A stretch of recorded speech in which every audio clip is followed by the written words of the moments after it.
light within my heart, light within my thoughts, light within our words. May one and all and everything, blessed and loved, ever be. Welcome. I am Sister Who. With me today on the show, I have my friend Karen Lewis, and we wanted to address a difficult subject today, but one to me, is just never talked about enough. And it's not that we should obsess about it or dwell in it, but that by talking about it and putting our heads together, so to speak, hopefully over time we can develop more of an understanding so that the response is compassionate and effective, rather than judgmental or demeaning or embarrassing or ineffective. The subject of being suicide. I mean, it was not that long ago, and for many places still is, one of those subjects that nobody even wants to say the word. And yet I suspect that perhaps even most of the population at some point in their life has contemplated suicide. It's not such a rare thing.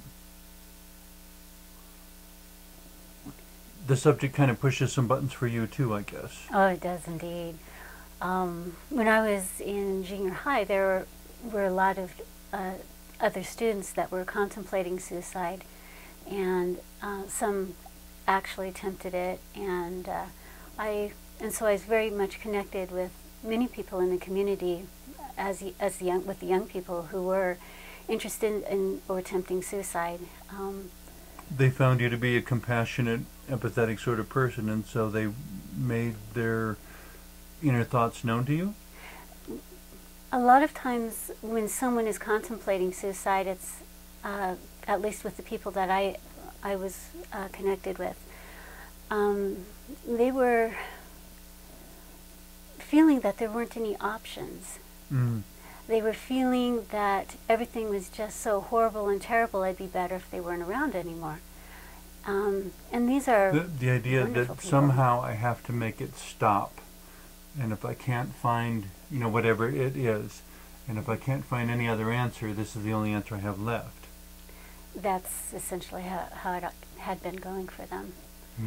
Mm. The worst part of suicide in some respects is first that once one person actually succeeds at committing suicide, it seems there's a rash of others trying to follow. Mm. Whenever anyone dies, everyone that knows them feels a loss. Okay. It affects many lives. And it with would suicide, seem that we don't do enough discussion about loss, so that when loss occurs, and it will, we don't know how to handle it. it's like that with regular death. Americans simply don't talk much about death. And suicide is even more taboo. Perhaps especially because it's so little understood. In my understanding, as you're describing this feeling that there were no options, I would describe suicide as a psychological, emotional place of radical disempowerment, where you need to do something, the need is there, the situation is there, the challenge is there, and you just feel absolutely powerless. And the more you stare at it, trying to figure out the answer, the more you forget everything around until it's the only thing you can see. And so it would seem to me, maybe, I'm not a licensed clinical psychologist or what have you. I'm just a person whose life has been touched by suicide. I had a friend, the maintenance man, and I were the ones who found the body. Apparently, often when a person is depressed, they see fewer options than if they're in a more cheerful mood or if they feel more empowered. So would you agree the first thing to do then is to encourage the person to feel empowered and to make them aware of options?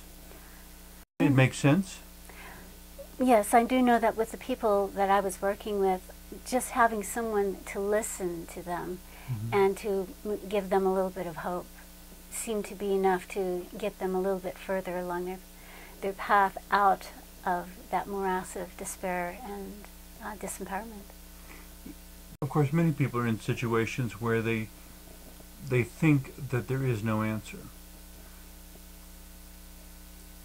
To some extent, I think it's because they haven't heard the stories of those who have been through it.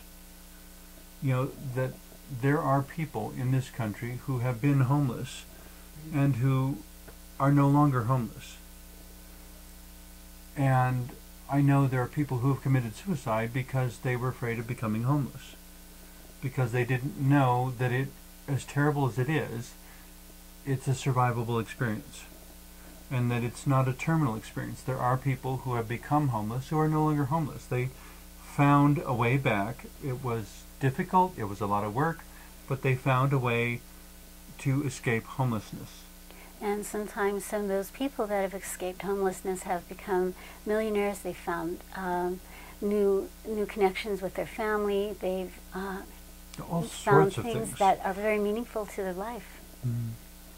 You know, and in a similar way, somebody may want to commit suicide because a particular relationship has ended. And I understand that in that moment that relationship feels like it's absolutely essential. Maybe in that moment they would be helped to know someone else who has loved and lost and found love again. You know, not that you want to point them and say, as if you're dismissing their hurt. You know, I think it's important to process the loss and to process the anger at the loss. You know, that, but I didn't want you to leave right now, or I didn't want this to happen right now, or this couldn't have happened at a worse time. You know, and it did. So the first thing is to accept the loss and to grieve it. Sensitively, sincerely. And when you stop and take a deep breath and realize that you have no more tears to cry, to remember in that moment that you have a new beginning. You have a moment that is inviting you to make a brand new beginning in whatever direction you choose, because you're still here. You know, that's the important thing about not giving in to suicide, is that if you give in to suicide, the first and greatest thing you forfeit is all your new beginnings. And if one is having difficulty getting over the grief of a loss of a relationship or the loss of a loved one, it is best to get counseling or find someone that you can share your heart with, someone that feels safe and secure to you, someone who you know respects you and how things are impacting you at that point. You know, and again, the only thing, I guess, the only reason I hesitate personally in those sorts of situations is because, I hesitate to say this, but I guess it needs to be said. I and probably a million other people in this country have had experiences that teach us not to trust the system. You know, and unfortunately, fortunately, depending who you ask, the way laws are written at the present time, law seems to favor manipulative intervention rather than respect for self-agency. You know, that when someone is in a counseling relationship and this counselor is licensed by the state, they are required by law, whether or not they do it, they're required by law to report or to take certain actions in response to any statement indicating an intention to commit suicide. The state-mandated actions may not be the effective, compassionate actions that you and I are describing.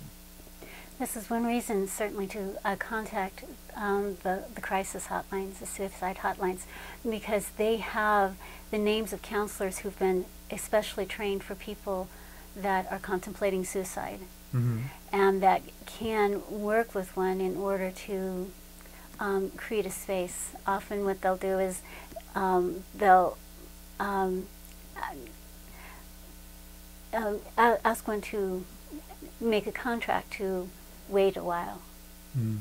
And then, And the advantage of the suicide phone hotlines or phone lines is that presumably there's not call tracing going on. I don't know if there is or not, but if you're worried about that, you could just make short calls. But the point being, or a call from a payphone or something like that. The idea being that you could have the conversation, you could learn the options, you could find out whether your assumptions about your life are true. In many cases they're not, but you never know till you ask.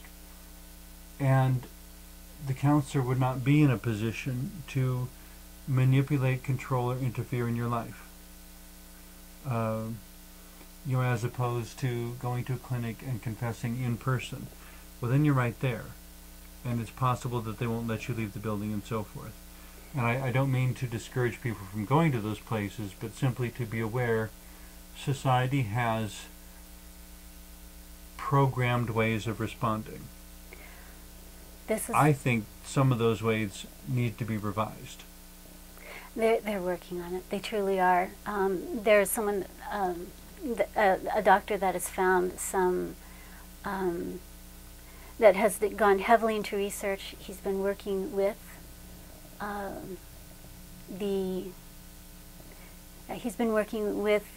people who are wanting to commit suicide and doing, putting all of the dots together, and we found out more than we ever had before about. What were some of the things you found in that article? One of them was that, yes, indeed, it was a book actually, yes, indeed, there are more people that do commit suicide if one person does commit suicide. That, that a counselor that is trained with compassion and with the information and skills that they have now, in very, very few cases do they actually need to commit anyone even briefly. And those people are working to try to change those laws by bringing more counselors out who are aware of this, by training people to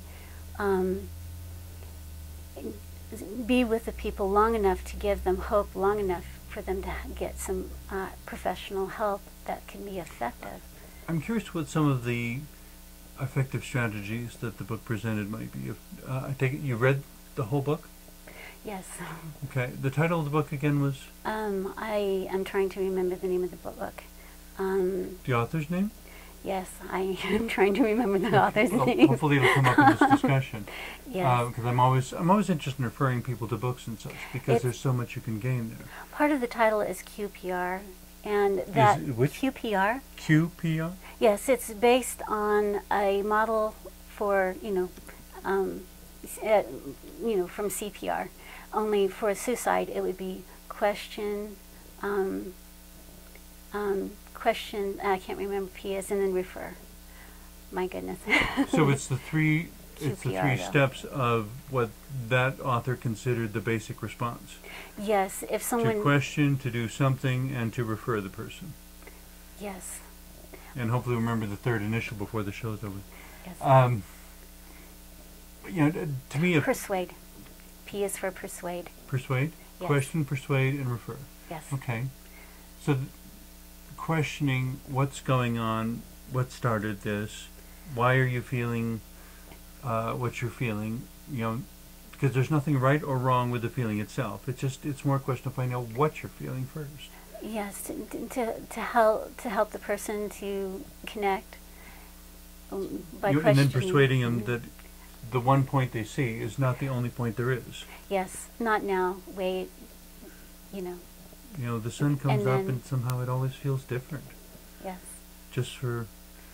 and when someone is feeling suicidal, it is actively suicidal, that is, it's usually for a very brief point.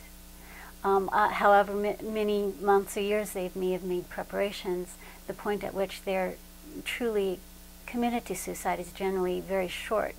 Okay. And so if one can ask them to give just so a even little a momentary more time. distraction On a lighter note, and I apologize, I don't remember which article or book or where it was I heard this, but it was just so funny, it stuck in my mind. And yet so poignant too, and suggesting that there really is a divine intervention of sorts, however mysterious it may be. A man who was contemplating suicide and was about to reach for the gun or pick up the bottle of pills or whatever it was, and the phone rang, and he looked at the caller ID and dropped the pills and said, because on the caller ID it said Almighty God. Oh no. And he's like, Almighty God. It was a wrong number from the pastor of the Almighty God Lutheran Church. Oh. He had dialed the wrong number, but of course, that which is truly God has a way of connecting things, and didn't, and so he gets this guy, hello, and he says, yes, I was trying to reach so-and-so. Well, they're not here, but who is this? And and so the pastor suddenly found himself having a conversation he didn't anticipate. He didn't know the need was there, but from the perspective of the man who was contemplating suicide, to suddenly see Almighty God on the caller ID, because it wasn't long enough to have the word church after it. Right. You only get so many letters, and it said Almighty God, and then was the end of the screen. And so he was getting a call from Almighty God, telling him not to commit suicide, but good to laugh about things like that. Synchronicities do happen, but obviously it was enough of a momentary distraction that the guy never completed and began to get the help he needed. When I was growing up, I often felt suicidal because I didn't know who I was. I knew I was different from the time I was 4, but I could not figure out what it was. And it kind of felt like being haunted my whole life.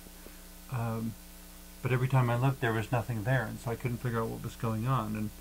And of course, there was no way to explain it to anyone. And but one of the things I discovered about myself is that whether I get to the summit or not, there is something about going hiking in the mountains that wakes my spirit up and throws everything back into perspective. From the top of a mountain, everything looks small. And so it was, the problem that seemed so big, by the time I got to the top of the mountain, really wasn't so unmanageable. And I don't know why, but somehow the emotional perception of it had changed. I didn't know anything different about it intellectually, but it didn't feel the same emotionally. And so my thought during that time that I was feeling suicidal was that, if I was to be a comfort to myself, I would simply say, well, if this is what you've decided you need to do, okay, but just to have one last good time together, let's go for a hike.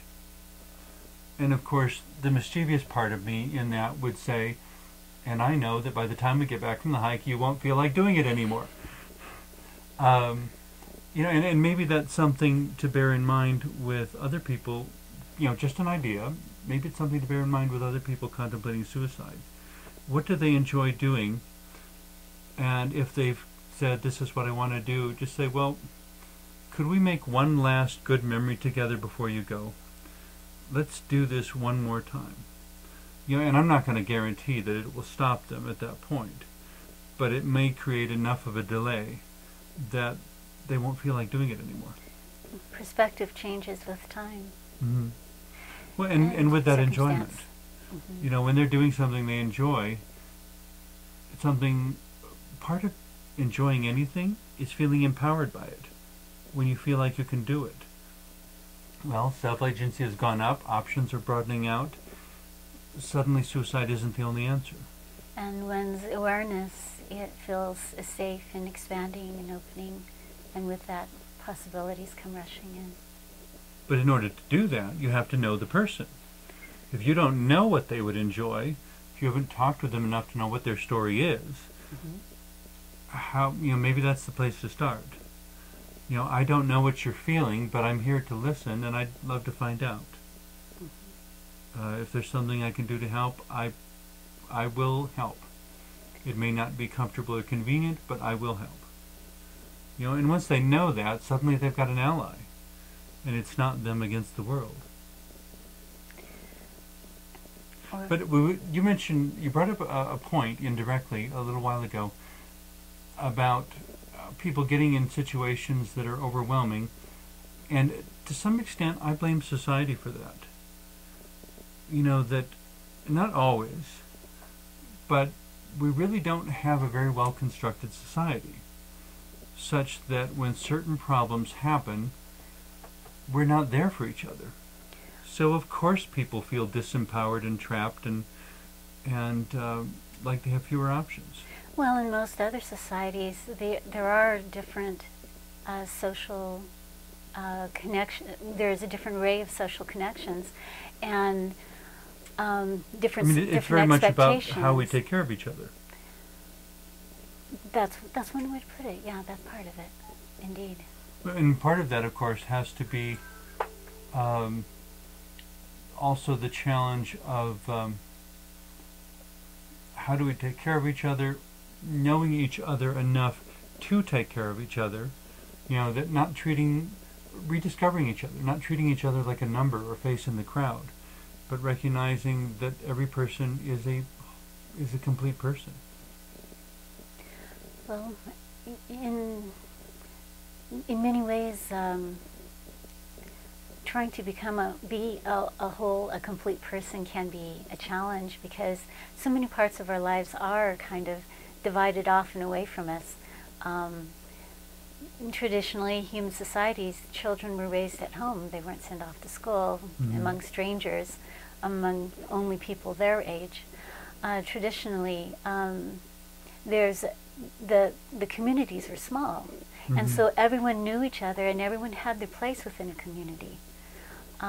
Traditionally, there are certain family structures. Everything, you know, and so and so. Well, and in a one-room school, the teacher could say, "I know all of your parents," and the kids knew it was true.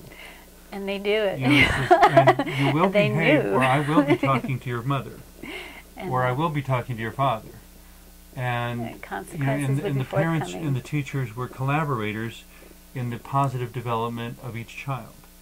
That being the case, if there was any child who was depressed or sad or struggling or acting like they felt overwhelmed, there was at least 3 adults who would immediately intervene. When I went through public school, yes. there was nobody who would intervene. Well, yeah, it's I mean, I'm glad I made it. personalized. I'm glad I made it, but Yeah. no, there was no adult that I knew would be there for me. And I think perhaps part of it too, why perhaps there is more depression, more suicide nowadays than there ever has been in this society, is partly because people don't have as well those The social systems, the or? social systems, the responsibilities, the feeling of self-worth that those responsibilities would bring many children. I mean, as much as you want to complain, or as one would want to complain about it, the chores, the daily chores, you know, you're going to make your kids work. Well, something about doing the daily chores, though, also made them perhaps painfully aware that they were making a contribution. Well, it and was that vital if they to weren't the there family. to do it, something was going to fall apart. It was vital to the family, especially on farms. One of the reasons each child in the farm was a blessing was because they needed as many people as they could to help with all the work.